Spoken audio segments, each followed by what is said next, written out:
Sup fans, welcome back to my channel and welcome to another home video review. And today we're going to be, I'll try to do it as quick as I can. This is kind of not really much of a first, but you know what? I want to try this new format of just quickly covering a box set. So today we're going to finally cover the Ring 4K collection, though the Ring, the American remakes coming up right now. And I hope you guys enjoy the show. All right, guys, quiet on set. Scene one, take one. Action! Boom! Now, if you guys like this video, be sure you guys leave a like, comment, and subscribe. And make sure you share with your friends and also hit that bell for notifications because, well, it helps the channel a lot. Now, I will not do like a little unboxing or showcase. I already did an unboxing and, in a way, a showcasing. So I'll just probably leave like a card up here so you guys can go ahead and click on that to already showcase that. But yeah, so we're just gonna be mainly covering the review. So let's get on to it. So I'm gonna do these by film. So I'm gonna cover the Ring 2, and Rings I'm gonna be covering audio, like video, audio, and special features. So let's get started. I'm actually excited to do this. All right, first things first, we're gonna do the Ring. So the Ring was shot in 35 millimeter film, the first two, and it has a 4K. Yeah, it has a 4K digital intermediate right here. It was actually got a new 4K restoration supervised by Gore Verbinski, the director. So that's why I think it was delayed, because they actually wanted to get Gore Verbinski's approval and supervision of the transfer. So yeah, this has Dolby Vision and HDR10, so I'll be covering the Dolby Vision part. And yeah, no, and the aspect ratio is 1.85 by 1, so this is a true native 4K image. I'm all over the place. This is actually kind of a first that I'm doing it movie by movie like that. So for the video, man, I gotta say, man, what an improvement. I am flabbergasted about how clean, grainy, it's a bit of grain here and there, but it's naturally looking, but just, yeah, clean, grainy, and also just how natural it looks. They actually did a proper color correction here by the movie, because I first saw the movie on VHS, and I remember even the VHS looking more natural looking in the color palette. And the DVDs and Blu-rays, I've never owned this movie on DVD and Blu-rays, but I would stream this movie on Netflix and HBO Max and all that stuff, and it looked hella green, like green, murky, teal looking. It looked like somebody pissed on the movie. So luckily they went back and did a brand new 4K restoration from like a new 4K scan, and Gore Verbinski supervised it, and man, it still has a very light greenish teal look, but it's natural. It's perfectly balanced. So everybody looks great. Skin tones look natural. It's not too bleak. Look, it's not too murky, not oversaturated. So I love that. Resolution, man, it's great. It's razor sharp in many areas. There are some moments where it gets a bit too grainy, but then again, that's how it's intended to look, or that's just the source material. So cannot really fault Screen Factory for that. So this is great. The colors look great. The resolution is great. And man, also gotta say, the videotape looks great in 4K in my opinion. It's of course a standard interlaced image. It looks great on 4K. You can see Naomi Watts and everybody else's skin, like their pores and all that stuff. Everybody looks great in this. It's a great looking movie. It's so natural looking, and the scene where Samara comes out of the TV, man, it looks nasty looking. You get to see the makeup, or looking more realistic and all that stuff thanks to the resolution. Damn, that's good. All right, let's get on to the audio. This has a 2.0 and a 5.1 DTS HD master audio, so I actually listened to the movie through the 5.1 mix, and I gotta say, it's damn effective. Again, I've never heard this movie in surround. I've never owned this movie ever. I only rented it on VHS, and I gotta say, it's amazing. A lot of the scenes, like the little screechy scenes, especially around the beginning of the first victim, it's effective, and the surrounds mix is great. It's so well used, and mostly this movie is a bit more front heavy, but the surround, when it has to use the surrounds, it sounds amazing. Does not sound Dolby Atmos-ish mix, but then again, I don't think this movie needs a Dolby Atmos mix. It actually sounds fine enough as it is, and the atmosphere is just great. Basically, it's the atmosphere is just great with the surround mix, and the bass and LFE levels are nice. And I heard that this is an improvement over the previous releases, because there were fluctuations and it was imbalanced, but here it's no fluctuations and it's perfectly balanced. So nice for that, man. So nice. All right, now let's get on to special features here, and I was shocked. I gotta say, out of the 3 movies, this movie has like the best special features. So it has the awesome "Don't Watch This" of collection of deleted footage, but not just that. I remember when I first rented this movie and VHS, the "Don't Watch" featurette plays right after the movie, which is phenomenal.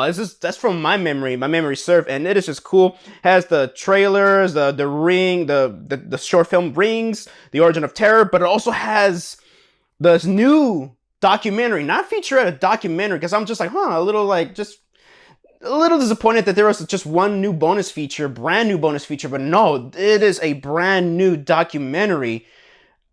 It's the Ring. I think it's called The Ring Gone Viral. I forgot what it was called, but it's not listed here in the back, and I wish they listed here in the back, but I gotta say, this new documentary, this is a 93-minute documentary. It is amazing. Boy, let me just say, they go on to the Japanese roots, and they don't even like linger. They don't briefly cover. No, they talk about it in good length, and then they segue into the 3 American films, and that is great. It's in depth, and they're honest interviews. They got Japanese filmmakers. They got British film critics and all that stuff, and historians of Japanese culture, and cast and crew, mainly just crew, but one cast member, I believe. And they got Javier Gutierrez, who was a director of Rings. They got a good amount of people here, and I gotta say, I was into it. It's immersive, and it also brings you back in the day when Screen Factory they would do not just featurettes and interviews, like brand new special features. They would do like mini to feature length documentaries, and this release brings me back to how just Screen Factory, basically this is Screen Factory that we know and love. So man, for one movie, this is a loaded package. So for video, for the Ring, 10 out of 10. For audio, 10 out of 10. And for special features, yeah, 10 out of 10, man. This is great. All right, now let's get on to the Ring 2. Like the first one, shot 35 millimeters, so it has a 4K native transfer. For this movie got a brand new 4K restoration from the original camera negative. So the aspect ratio is around 1.85 by 1, so you get the full image, and it has HDR10 and Dolby Vision. And once again, Dolby Vision, going to be covered in Dolby Vision. So with here, it looks amazing. Just looks amazing, but it also has this natural looking look to it, because they got the original director Hideo Nakata. Yeah, they got the original Nakata. I always butcher his name. I'm a huge fan of the original Japanese movie, but I always butcher his last name because I get it confused with things. But yeah, I believe he wanted a more natural look to his movie, and this transfer represents that. It looks natural. The grain structure is nice. The detail is nice. It's more natural looking, and the HDR Dolby Vision looks great. It helps bring out some vibrancy. The first one, it's more with the color palette, it's a bit more muted, but then again, also there was some vibrancy from the HDR and Dolby Vision. But with here, it brings it out a bit more. There's more colors to bring out, because it's a more natural looking color palette. So I gotta say, the picture quality is nice. It's razor sharp in many areas, but also soft looking, because of course it was shot on film. Sometimes you can get inconsistencies with that. Depends on what stock they use, but no fault to that. Right, for audio, we get once again 2.0 and 5.1. So DTS HD Master Audio, and I listen to the 5.1 mix, and it's great. It's effective when it's effective. Not all the time. This movie is front heavy. It uses so much surrounds, because a lot of the times, since Samar's a bit more active in this movie, there are more atmospheric moments here. There's a lot more things going around, so it's really effective. And I gotta say, this is a damn good mix, a nice 5.1 mix. It's very clean, everything is well balanced, so yeah, it's no problems here. And for special features, not much for me to talk about. A brand new commentary track, or tracks, are here, which is nice. But we got, of course, the short film is kind of overlapping. We got deleted scenes, VR and film, special effects, and the making of the Ring 2. So basically, I believe every single special feature probably has been ported over here, as far as I know. So yeah, the only thing that I wish we did get is a seamless branching of the unrated cut. But then again, to be honest, I watch both cuts. I prefer the theatrical cut because I think it's a more tighter film. Maybe one that can cover the Ring American films.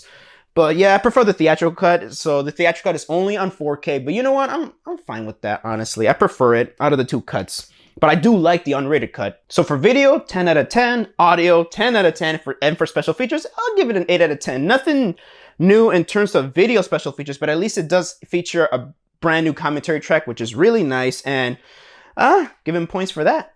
All right, last but certainly not least, Rings. So this film was digitally shot, so I believe it has a 2K digital intermediate, so this was shot digitally, finished at a 2K digital intermediate. So this is a 4K, believe it here, new 4K master in Dolby Vision. Basically, it's a new 4K master or a restoration from the original 2K digital intermediate.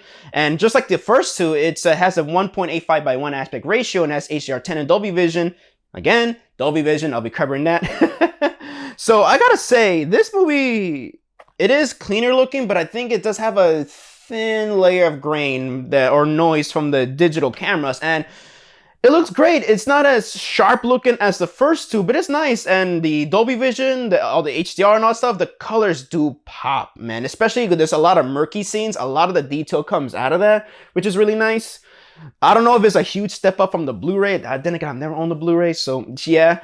But it's a clean looking transfer, and it's sharp when it needs to be sharp, but not as razor sharp as the first two movies. But overall, for the source, it is, I'd say it's perfect for what the limited source is. And yeah, of course, the natural looking skin tones and the pores and detail in people's face, you see that, and it's really nice.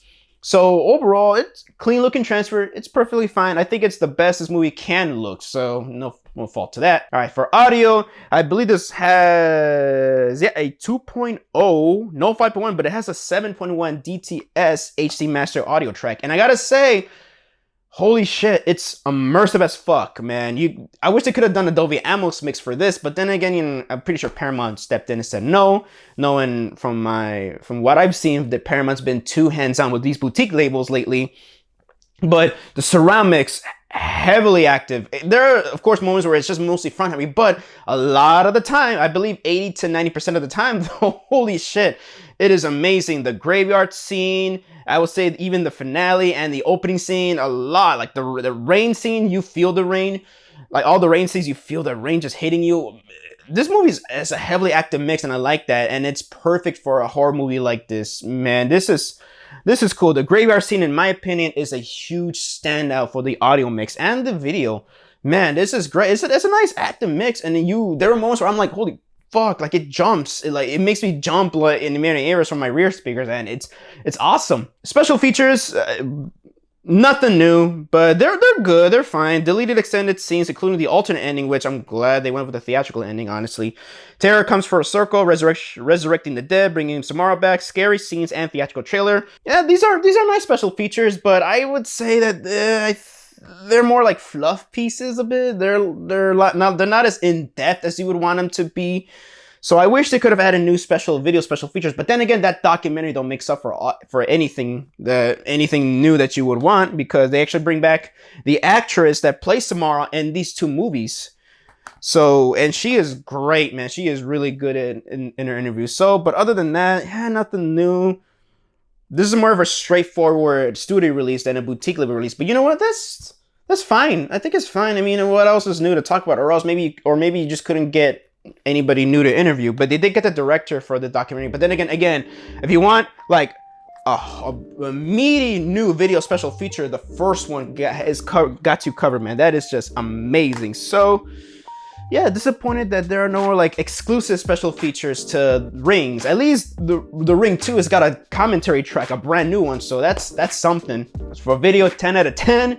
Audio, 10 out of 10. For special features, I'll give it a 6 out of 10.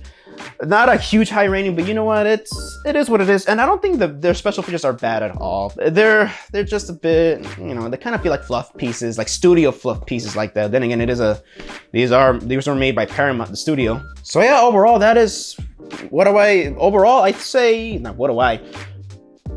Sorry guys, I'm going all over the place. I gotta say is that this, in my opinion, this box set is hella worth it. To me though, at least. To me, this is worth buying at full price. But if you are just stingy, if you're not a fan of the sequels, then I would say either wait for a price drop or for it to be on sale.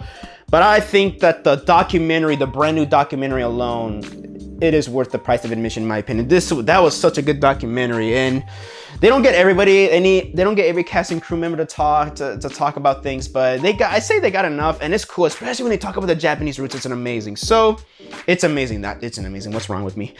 So yeah, I'd say, yeah, it's worth picking up. I'd say it's also worth the delay because, man, the new documentary, I call it, it's a feature. Yeah, it's featurette, but you know what? I call it documentary because I think you can class it as a documentary, man.